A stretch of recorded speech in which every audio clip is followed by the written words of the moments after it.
What is up, Packer fans? Happy Victory Monday. Welcome into a all-new episode of the Pack a Day podcast. I'm your host, Andy Herman. You can follow me on Twitter at Andy Herman NFL.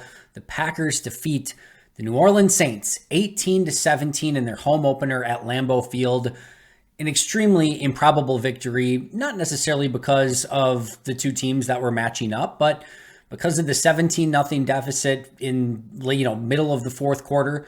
Because of all the injuries that they had, both before the game, during the game, after the game, etc.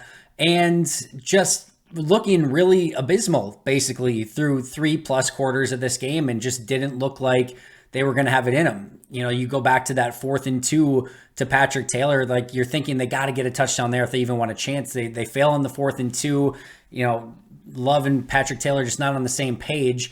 And then it's like, all right, that's probably it. It's probably their last shot to have any realistic opportunity to get back in the game. And then to see that Green Bay team just rally and stay positive and stay focused and win 18-17 at home opener, go to 2-1 on the season. Can't say that I necessarily saw that coming at that point in the game. Especially, like I said, after that failed 4th down to Patrick Taylor, I thought maybe even if they got a field goal there, but especially if they got a touchdown on that drive, I'm like, all right, the Saints kind of let them hang around a little bit, but man, give Green Bay a ton of credit. We've talked a ton about, the Packers and their youth and, how are they going to respond to adversity and all those sort of things. And they come out with a game like this where everything goes wrong basically for 3.5 quarters. And yet here they are at the end of the game, finding a way to overcome. You could tell Matt LaFleur was emotional. He was emotional in I think with Larry McCarron, right after the game. And when you talked to him, he was emotional in the locker room. If you saw that video on Packers.com, and then you also saw him a little bit, I wouldn't say necessarily emotional, but he basically said like, I'm getting emotional up here when he was at the podium. But you could tell that win meant a lot to him. He said it over and over and over, like, all you can ask of your guys is to keep battling and keep fighting and keep battling and keep fighting, no matter what the score is, and they did that for him. And I'm sure as a coach, when you see guys continue to believe, and, we can go back to when Ted Thompson took over and said, we're going to draft Packer people and build the locker room the right way and things like that.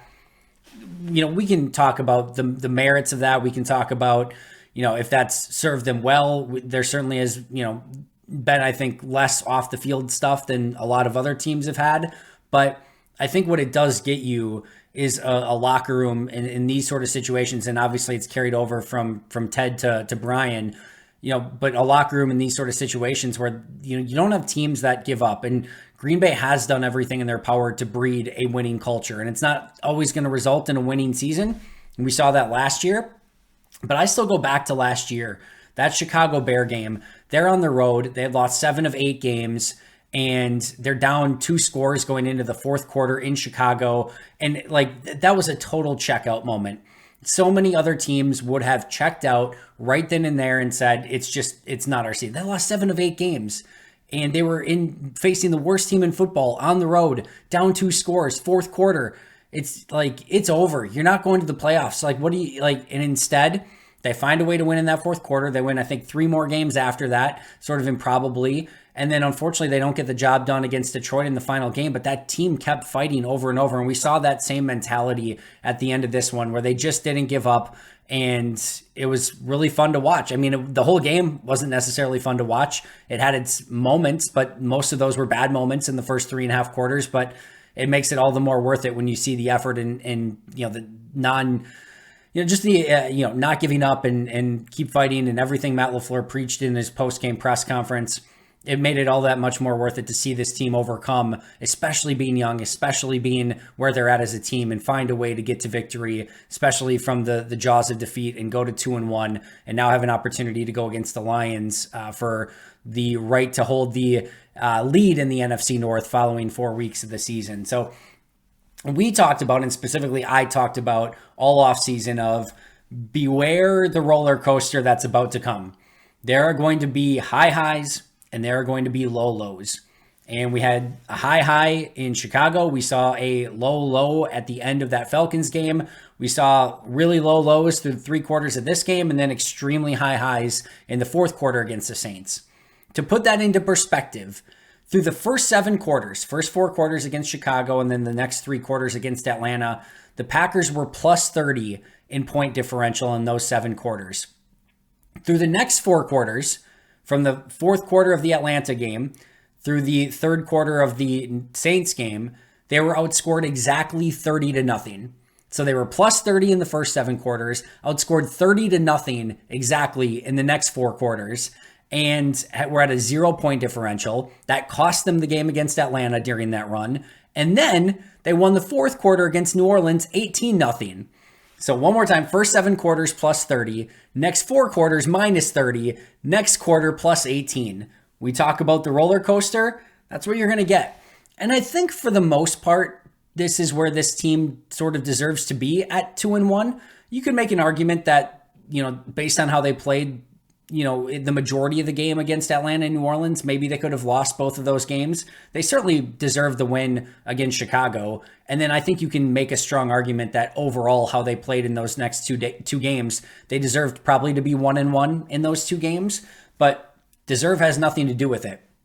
I do think that they deserve a ton of credit. When we do want to talk about what deserve has something to do with it, they deserve a ton of credit for fighting through the injuries.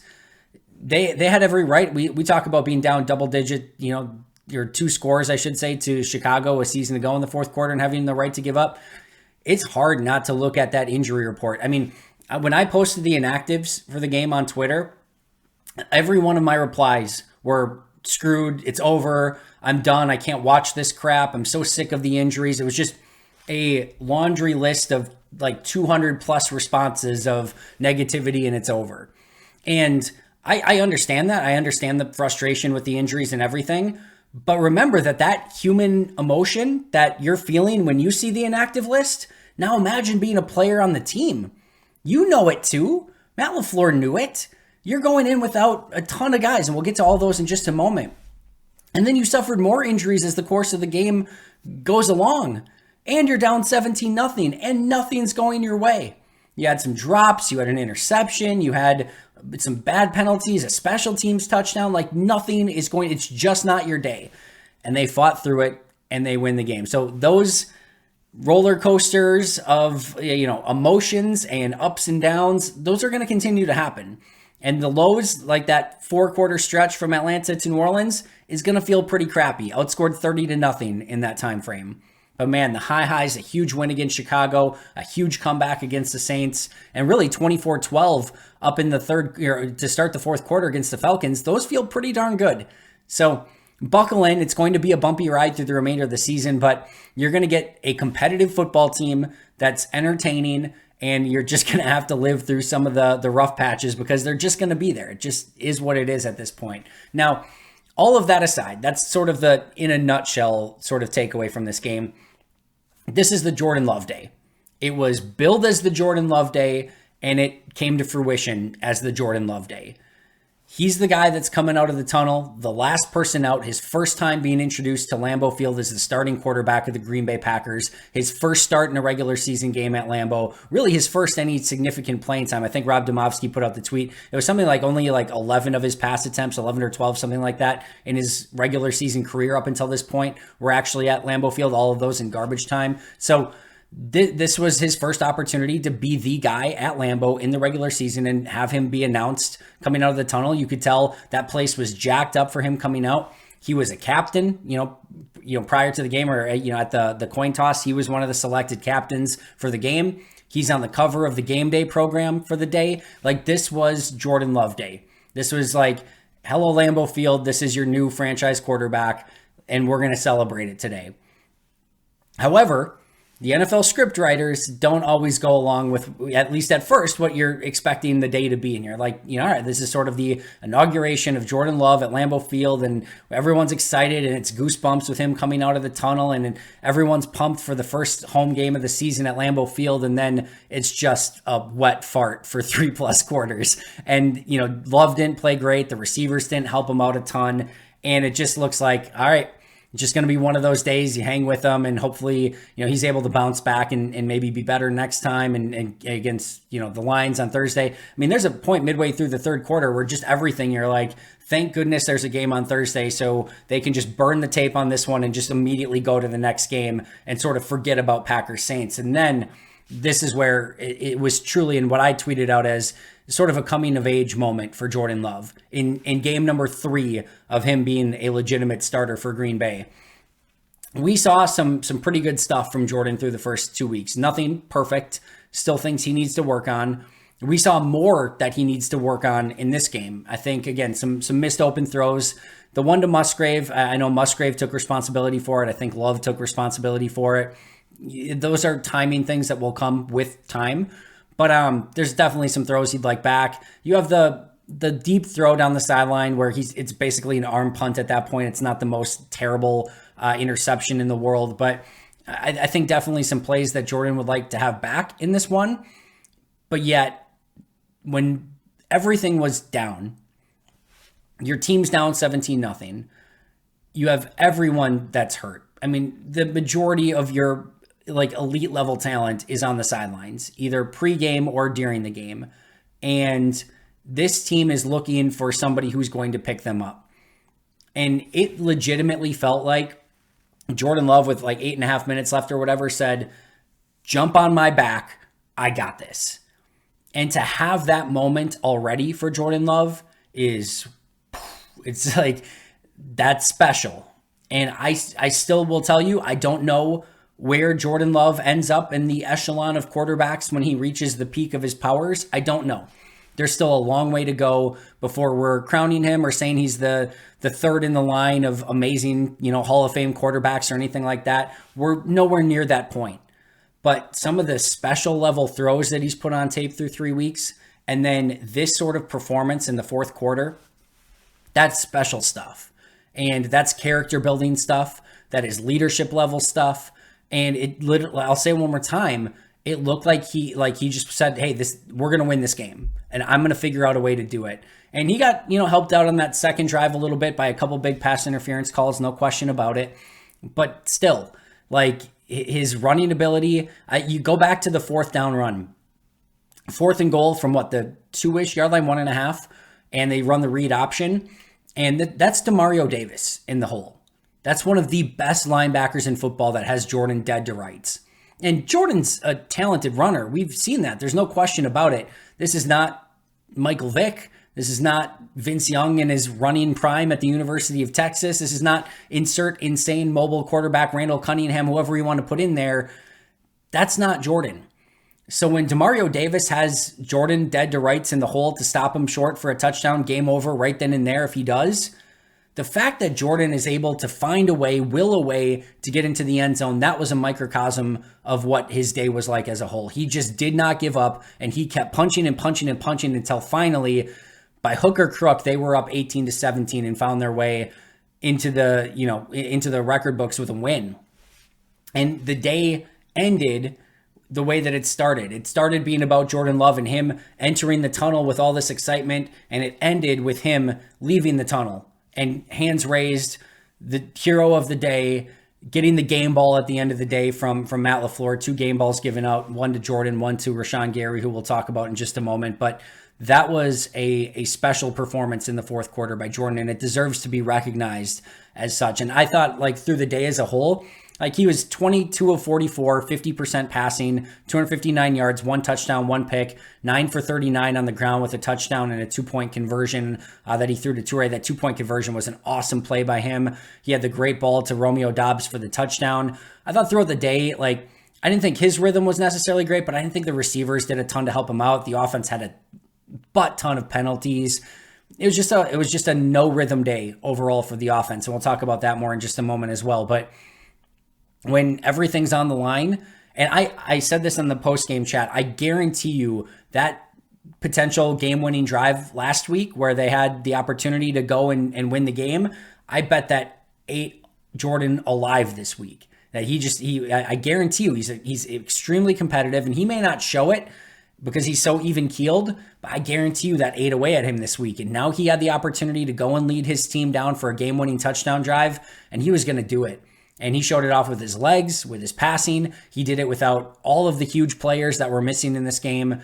And it was a really, really impressive performance from Jordan Love in this one. So a lot to learn for Jordan. I think this might end up being his lowest graded game, maybe of the 3 so far, would be my guess just on first glance. Who knows? We'll see how it ends up grading out. But when it's in the clutch and the game's on the line and you can do that, that's a special performance, even if the plays that preceded it in the first 3.5 quarters maybe didn't exactly add up to the rest of it. But in the clutch, that's what matters, and he pulled it off in really impressive fashion. All right, injuries in this one. I was lucky enough, and I'll brag about it because I never get predictions right. I predicted that the Packers would win 19-17. They win 18-17. I got pretty close on that. One of the things I definitely got wrong is that I said, I think there's a good chance we know if the Packers are going to win or lose this game at 10:30 a.m. Central Time. And I said, watch the inactives. If you get a bunch of those guys that are playing in this game, Green Bay's probably going to have a really good chance to win. If there are a bunch of those guys that are inactive, it may be a long day at the office. And it ended up kind of being a long day at the office, but one that ended with a W in the, or, check in the win column, whatever you want to call it. But to see the inactive list of Christian Watson, Jair Alexander, Aaron Jones, David Bakhtiari, Elton Jenkins, that is demoralizing. And Zane Anderson and Anthony Johnson Jr., the other 2 inactives, but that is a ton of players out due to injury. Devondre Campbell then goes out, I think, in the second quarter with an ankle injury.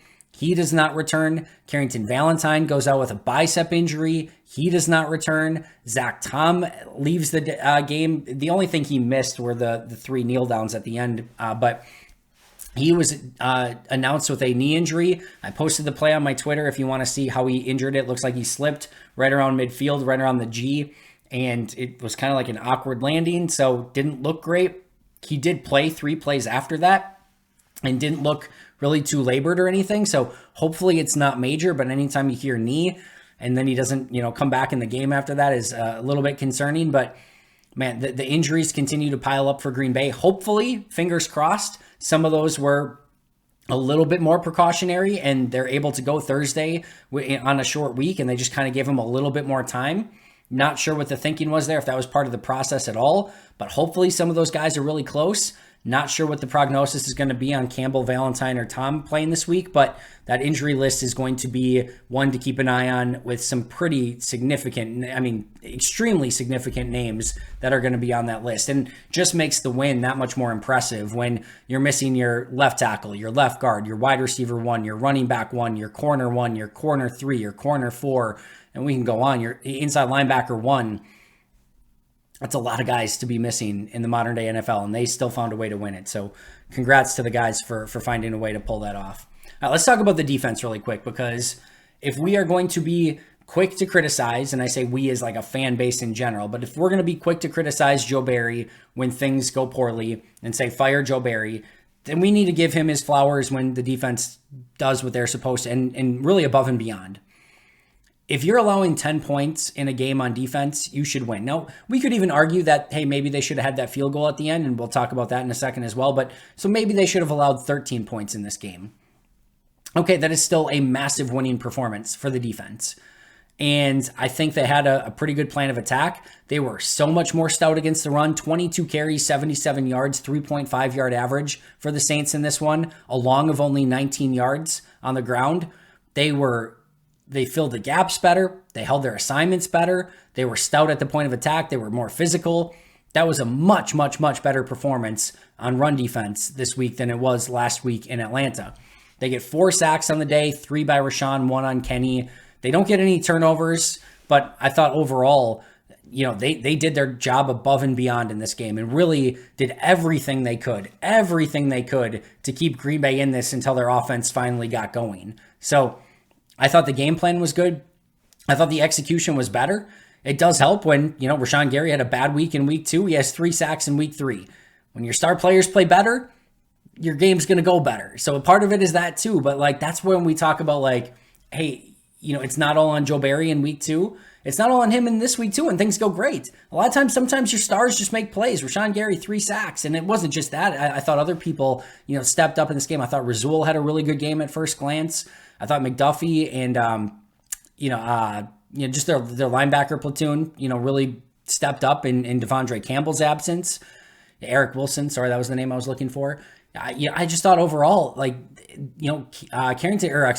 Corey Ballantyne had to step up. He had a huge pass breakup towards the end of that game that was able to keep them in that game. And he's just called up off the practice squad. So it wasn't like Joe Barry had his full stack of cards either in this one, but he found a way to pick up the victory. And really, this was mostly a defensive-oriented win. I know all of the credit and praise is going to go to Jordan Love for what he did in the fourth quarter, and understandably so.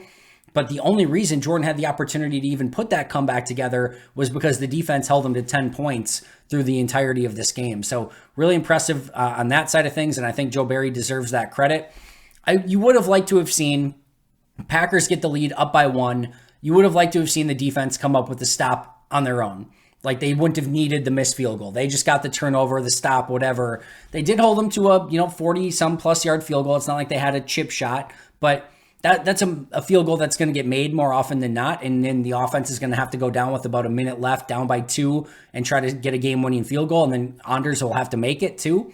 So, I would have loved to have seen the defense just step up and get the stop, but they did what they could. They got him to a 40-plus yard field goal. They missed it. Green Bay gets the win. Overall, an impressive day from the defense. I want to just shout out a couple players. Rashawn Gary, obviously, the 3 sacks, big-time performance. Such a really cool story coming off the torn ACL. I know he was super emotional in the locker room getting the game ball as well. So massive, massive day for him. And then Darnell Savage. I've said it on the post-game show. I said it last week. I think I think I talked about it with Mike Wall as well. But I think I've been fair with Darnell Savage. But certainly the last 2 years, you could say it was harsh criticism. I thought as a rookie, solid rookie season. Second year, I thought was really, really good. Was so impressive with him in 2020. The last 2 years, I thought were garbage from a safety position standpoint. He got benched last year, understandably so. He should have been benched last year. This year, so excited the way Darnell Savage is playing. And is it all pro worthy? No. Is it Pro Bowl worthy? No. Is it worthy of the first round pick that they spent on him? No. Is it good football? It is. He's playing so much faster, so much more physical. This is a night and day difference from Darnell Savage that we saw the past 2 years from what we've seen through the first few weeks of the season. This is a winning player in Darnell Savage. And I love that stuff.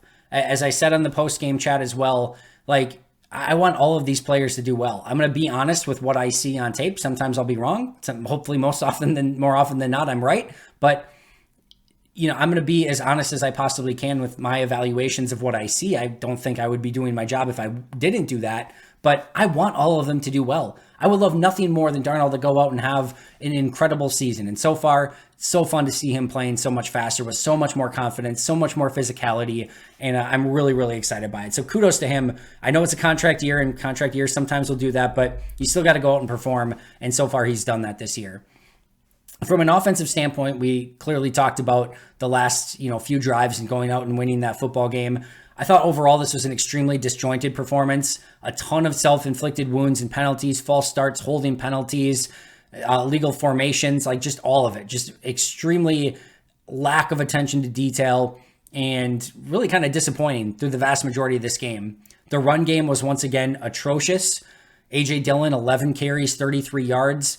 Wilson had 2 carries for 6 yards. Taylor had 3 carries for 6 yards. That's a total running back performance day of 16 carries for 45 yards. Abysmal. I did think the pass pro was fantastic throughout the course of the day. 1 sack on a blitz off the corner from Alante Taylor, but overall I thought pass pro was really, really good. Credit Rasheed Walker and Royce Newman for their performances in pass protection. I think the run blocking was terrible just about all across the line, but pass protection was incredible. You had the 4th down play call early in the game. I just wanted to touch base on that really quick. I get, you're running a little bit of razzle dazzle. You're going toss to the right with Wilson. He throws it back to Love. Wicks, they release out late. It's going to be Love to Wicks. It's going to be not only a first down, but it's a big play. And when you are Matt LaFleur and you're down Christian Watson, Aaron Jones, you know the whole list. You're down David Bakhtiari, Elton Jenkins, Jair Alexander, etc. You're down a huge chunk of your team. You got to scheme some stuff up. You got to find some gutsy plays. You got to find some explosive plays. And it looked great week one when they throw all the way across the field for Aaron Jones and he takes it all the way up the sideline on that screen play. It looks great last week when they run the flea flicker and get the huge pass interference penalty on the first offensive play of the game. It doesn't look as great in this one. And why is that? It's because the play failed. And again, you can argue is the best use of Emmanuel Wilson him throwing across his body backwards to Jordan Love, who then has to throw to Dontavian Wicks, who then has to catch I understand that. I don't think any player on that play was asked to do something that they're not capable of. And Matt LaFleur put his players in a position to get a huge play by just executing. And executing against something that I think every player on that play was capable of doing. The hard part is Emmanuel Wilson throwing back to Jordan Love. Wilson underthrew it. Love didn't handle it super well. And then once he gets it, he slips, which is not his fault. I think if he just doesn't slip, it's probably still an easy completion to Dontavian Wicks because they had so much time on the play. So I love the aggressiveness. I love the play call. He put his players in a position to succeed, and they just couldn't execute it. Part of it due to dumb luck and, again, the field being slippery and Jordan, thankfully avoiding injury on that play because it didn't look great, how he had to throw that ball. But you kind of have to hang with him a little bit. And if you like the flea flicker last week and you like the, big roll to the left and throw all the way across your body to the right to Aaron Jones in week one, then you have to understand that this was the shot play in this week's game, and it just didn't work out. And it is what it is. It sucks, but I liked the play call. I liked the decision. I just did, the execution wasn't there, and sometimes it's going to happen. The 4th and 2 to Patrick Taylor, like I mentioned earlier, that was kind of the disappointing one. We talked all last week about Bijan Robinson. He got matched up one-on-one with Devondre Campbell. You had man coverage, and they just ran an easy slant, and it's an easy first down on, I don't know, it was 3rd and 5 or whatever it ended up being last week. But everyone was asking, how can that happen to the defense? And what happens this week? You get Patrick Taylor across from Demario Davis on the far side. Demario Davis is pushing 10 yards off the line of scrimmage, and you've got an easy slant play to take advantage of it, but they don't run a slant.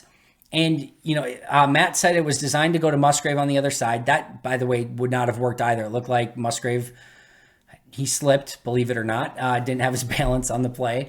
But on the right side, he's got Patrick Taylor there. Now, how that was supposed to go, Jordan Love wouldn't really say, and Matt LaFleur really wouldn't say. I think Matt probably didn't want him necessarily maybe to throw to Patrick, but understood it because of the way that it was played. And I don't think Patrick was ever expecting to get that ball. Doesn't mean you can't run the route. So just, things that need to get cleaned up and chalk it up to that. But they'll get that figured out. Just like the weirdo, bizarro, 4th down stumble by Jordan Love last week. You're never going to see that again. I don't think we'll see a similar play like that to Patrick Taylor. But those are sort of some of the things that this young team is still going to have to get cleaned up. Meanwhile, on offense, let's talk A.J. Dillon really quick.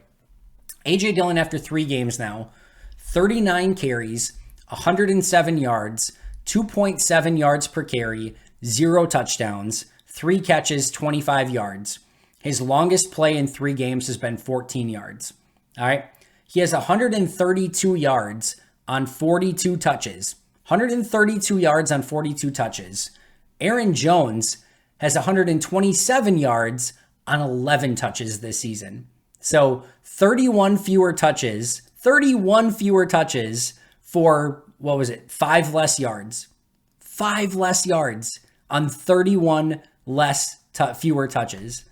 So I get, and I will say this about Dillon, the blocking for him has been crap. It has been craptastic. But there were a couple plays in this game. He did not read it well. He ran right into Josiah DeGuara on one play. There's another play where he cuts it inside, and it's designed to go inside. But if he cuts it left, he has daylight.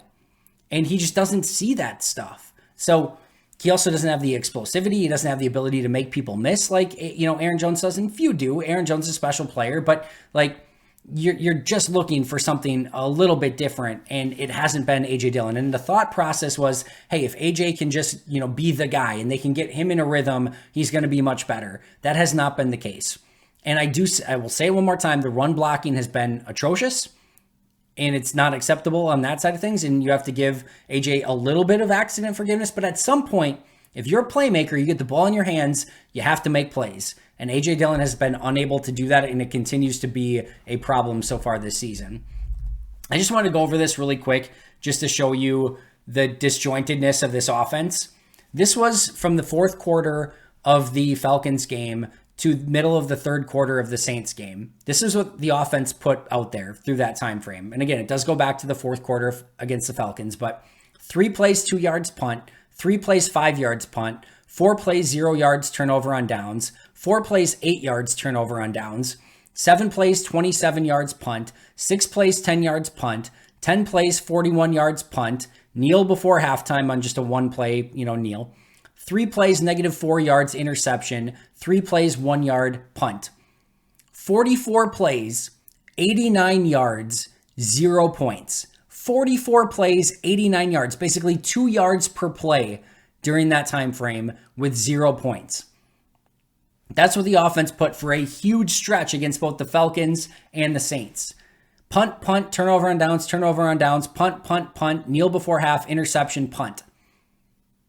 44 plays, 89 yards, 0 points. So just like last week, you can't just look at the fourth quarter and say, man, this Packers team sucks, because they played pretty darn well at times through the first 3 quarters of that game. You can't just look at this one and be like, well, they won the game, everything's great.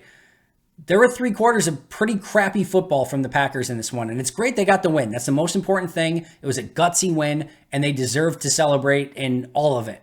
And we should all be happy. And I'm not trying to be a downer on what was a really fun, exciting end to a game, but I'm always going to try to be realistic. And the realistic aspect of this is it was craptastic for a very long period of this game and going back to the fourth quarter against the Falcons. So I said it at the onset. That roller coaster is going to continue. There's going to be some stretches where you're like, is this an NFL team? And there's going to be other stretches where you're like, oh yeah, this is a team that could win playoff games. And there's going to be very few times where it's in the middle. It's just going to be the ups and downs of it. But I do want to point out there was some pretty disjointed offense for a huge chunk of 4 quarters against Atlanta and New Orleans. From a special team standpoint, can't allow the haymaker. Cannot allow the huge punt return for a touchdown. Like, this is not a team overall, offensively and defensively, that has the ability to overcome those plays more often than not. Great job by the defense to limiting them to 10 points, and the offense for having to come back at the end. That 7-point swing from a special team standpoint is going to be catastrophic for this team more often than not. And it can't happen. Rich Bisaccia and that special teams last year got bailed out by Keyshawn Nixon and him all of a sudden being like an insane returner. And reminder, they had Amari Rodgers returning ahead of Keyshawn Nixon before Amari Rodgers basically cut himself by playing so poorly. So there's some positives. Anders Carlson on special teams has been great so far. He's been perfect on the year. Daniel Whalen has had some really nice punts. So there's some positives to take away from the special teams, but you can't allow the haymaker like that. Those are things that this team has to find a way to avoid moving forward. All right, want to talk about that 2-point conversion decision really, really quickly. Not really quickly, but more in detail, because it's such a huge aspect of that game, and Green Bay probably doesn't win without it. There's a lot of risk involved with that sort of decision for Matt LaFleur because it's untraditional. Think of it this way. What happens if Green Bay cuts the lead to 8? They cut the lead to 8. They miss the 2-point conversion on the first one. It's an 8-point lead. Everything happens the same way. They go down again. They score the touchdown. This time they try to score the 2-point conversion to tie, but they don't get it. And now they're down by 2. And now the Saints, basically, just take over and maybe they run out the clock that way or whatever the case may be. But there's a world in which Green Bay maybe loses by 2 points because they chased 2-point conversions rather than just kicking the extra points. And if that happened, everyone would be dragging Matt LaFleur over the coals for making that decision. And why are you chasing 2-point conversions and yada, yada, yada. So there is risk in that from an optics standpoint if that doesn't go according to plan. But analytically, that is 1,000,000,000% the right call. So much so that when the Packers were 2 plays out before they even scored that touchdown, I said, I tweeted it out, you can check it. If the Packers score a touchdown here, expect them to go for 2. Mostly because they've done it in the past when they've been in that situation, but also because the Packers tend to be an analytically driven team when it comes to those decisions. Like I said, it is 1,000,000,000% the right call analytically. So why is that? Why is it the right decision to go for 2 in that situation when you are, you just scored a touchdown? It's a 14-point game. You score 6, you're down by 8. Logic would tell you kick the extra point to go down by 7. You score another touchdown. You kick the extra point. You tie the game. That's the logic in that situation. But here is why it makes sense the other way. First and foremost, if you play it that first way, score a touchdown, extra point, score a touchdown, extra point, you are tied at the end of regulation. If you're tied at the end of regulation, overtime is a coin flip, and maybe quite literally a coin flip, because you may not even get the ball. The last, what was it? The past, Sunday Night Football, Monday Night Football, whatever it is, the team that got the ball, won the coin toss and went right down and scored, game over. I know there's a game in week 2. I can't remember it off the top of my head, but I know there was one. But you might literally just lose the game off the coin toss. So you are at risk of losing via chance. You could end up with a tie in that scenario, but your odds of winning go down simply because overtime is a crapshoot. And again, you might not even get the ball. So you're trying to win in regulation. And how this also factors in is because with going for 2, you have a better opportunity to win in regulation. But here's the simplest thinking of it. Mathematically, you are more likely to make 1 of every 2 2-point conversions than you are to make 2 extra points. So it's with the extra points being backed up, there is the odds of making an extra point have gone down over since they've moved it back, and it's right around 50% to actually go for 2 and make it. Like the 2-point conversion is right around 50%. So the thinking is you're going to get one of the 2. If not this first one, you're going to get the second one. And of course, it's never quite that easy, but that's the mathematical thinking on it. Is mathematically, you're likely to get one of the 2 2-point conversions. In fact, you're more likely to get one of those 2 than you actually are to make both extra points. So if you have to get 2 touchdowns anyway, here's the bonus. Mathematically, you put yourself in a better situation to get 2 points because you got to get 2 touchdowns, and mathematically, you're better off. The odds are better that you'll get 1 2-point conversion than 2 extra points. And here's the kicker. If you get the 2-point conversion on the first one, which we saw, now you're down 6. And if you do get that other touchdown, now you can just kick the extra point and you are ahead, which is exactly what happened in this game. So a massive credit to Matt LaFleur for listening to his analytics staff. He did mention after the game that, I forget the name of the person that's the head of his analytics staff, but he was yelling in his ear, go for 2, go for 2, go for 2.